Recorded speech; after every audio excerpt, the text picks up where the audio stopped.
مفتی صاحب داڑھی کے مسئلے پہ کیونکہ بہت سارے آپ کو پتا ہے پاکستان میں لوگ کہتے ہیں کہ جی چھوٹی داڑھی بھی ٹھیک ہے.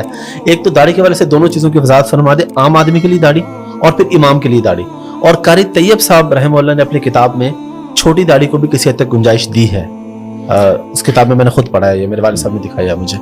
دیکھیں کوئی گنجائش نہیں ہے چھوٹی داڑھی, یوں کہیں کہ بالکل حلق کرنا بالکل موننے سے بہتر ہے کہ چھوٹی داڑھی رکھ لے, اس حوالے سے تو فرق کہیں گے. لیکن جو حدیث میں آرڈر ہے, حکم آیا ہے, وہ اعفاء اللحیٰ کا ہے. کسی بھی کوئی ایک حدیث بھی ایسی نہیں ہے جس میں داڑھی رکھنے کا حکم ہو. ٹھیک ہے, ہر حدیث میں اعفاء.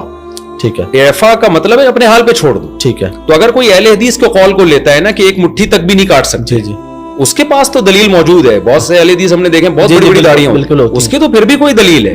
لیکن چھوٹی کرنے کی تو کوئی حدیث میں دلیل نہیں ہے.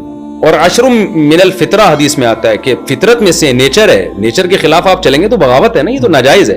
اس حدیث میں آتا ہے, آپ نے فرمایا کہ 10 چیزیں فطرت ہے, اس میں مونچھیں تراشنا, اس میں داڑھی کو بڑھانا, اعفاء اللحیٰ, حلق آنا یعنی زیر ناف بالوں کا صاف کرنا, بغلوں کے بالوں کا صاف کرنا.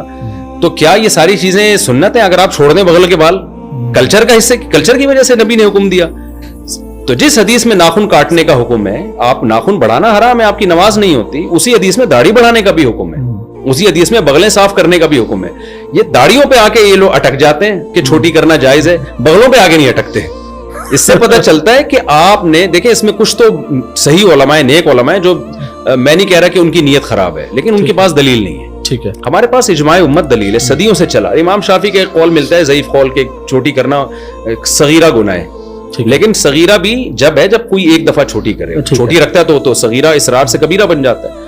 تو ایک قول ملتا ہے, لیکن تینوں ائمہ اور خود امام شافعی کا جو مفتہ بھی قول ہے فقہ شافعی میں, چاروں مذاہب میں, اور صحابہ تابعین, کوئی ایک نہیں آپ دکھا سکتے. ایسی چیز کو آپ کلچر کہہ کے ٹال دیں کہ بھی کلچر تھا, تو کلچر تو بال رکھنے کا بھی تھا, وہاں کیوں نہیں نبی نے اتنی تاکید سے حکم دیا؟ اچھا, بعض لوگ یہ کہتے ہیں کہ حدیث میں آتا ہے خالف الیہود والنصارى, یہود و نصارہ کی مخالفت کو داڑھی رکھو. تو اس پہ بھی بعض لوگ کہتے ہیں یہ یہودی و نصارہ کی مشابہت کی وجہ سے اب تو بہت سے یہودی بھی داڑھی رکھتے ہیں. یہ بات بھی غلط ہے. نبی نے جو بتایا نا یہودی و نصارہ کی مخالفت کرو, حدیث کا یہ قطعاً مطلب نہیں ہے کہ یہودی رکھنا شروع کر دیں تو تم کٹانا شروع کر دو. مطلب یہ کہ بری چیز ہے جو یہود و نصارہ کرتے ہیں, تم نے برائی میں ان کی مخالفت کرنی ہے, اچھائی کو پروموٹ کرنا ہے, اعفاء اللحیٰ پہ عمل کرنا ہے. اور ویسے بھی آج کل بھی زیادہ تر یہودی اور عیسائی رکھتے نہیں ہیں, بہت کم, چند مذہبی قسم کے لوگ رکھتے ہیں. میں نے الحمدللہ پرانی آسمانی کتابوں کا بھی طلب علمی کے دور میں مطالعہ کیا ہے. تورات میں ابھی بھی یہ لکھا ہوا ہے کہ اللہ نے کوہ طور پہ موسیٰ کو بلا کے کہا کہ اپنی قوم کو کہہ دیں کہ داڑیاں بڑھائے. آج تک یہودی اس پر عمل کر رہے ہیں. میں لوگوں سے کہتا ہوں ہمارے لبرل مذہبی اسکالر زمانے سے متاثر ہو گئے, یہودیوں کے اسکالر متاثر نہیں ہوئے. انہوں نے داڑھی نہیں چھوڑی اب تک, اور ہمیں پتہ نہیں کیا مسئلہ ہے.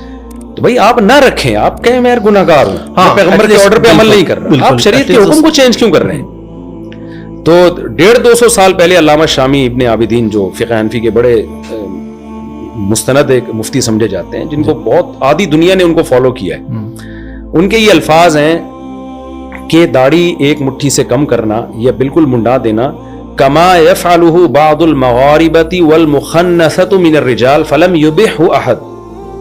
وہ 150-200 سال پہلے یہ لکھ رہے ہیں کہ جیسے کہ اہل مغرب کرتے ہیں, یا کچھ وہ مرد جو عورتوں کی مشابہت کرتے ہیں, وہ مرد جو چھوٹی داڑھی کرتے ہیں یا شیو کرتے ہیں, اس کو کسی نے بھی حلال قرار نہیں دیا. یعنی اس وقت 200-250 سال پہلے روئے زمین پر کوئی ایک مفتی بھی نہیں تھا جو اس عمل کو جائز کہتا ہو.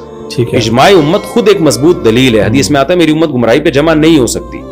تو میں نے ابن عابدین رحمہ اللہ کا قول دلیل کے طور پہ پیش نہیں کیا, میں نے ان کی نیوز کے طور پہ پیش کیا. اس وقت روئے زمین پر کوئی بھی, حدیث میں آتا ہے امت گمراہی پہ جمع نہیں ہو سکتی. تو کیسے جمع ہو گئی اتنی بڑی امت؟ تو ہم اصل میں کلچر سے متاثر ہوئے, اب بجائے کلچر کو چینج کرنے کے ہم خود چینج ہو رہے ہیں. تو اسلام کو بھائی چھوڑ دو, آپ نے نہیں رکھنی آپ نہ رکھیں, اسلام کو نہ. بہت سارے کام وہ بھی تو آپ نہیں کر رہے نا. اسلام نماز تو فرض ہے, وہ تو ارکان کا نام ہے, وہ تو اب اگر کوئی نہیں امام یعنی اگر چھوٹی داڑھی والا, ہاں اب رہا مسئلہ امام کا, نماز تو ہر فاسق کے پیچھے بھی ہو جاتی ہے, لیکن یہ کہ امام ظاہر ہے ایسا ہونا چاہیے نا جو شریعت کو خود تو فالو کرتا ہو نا.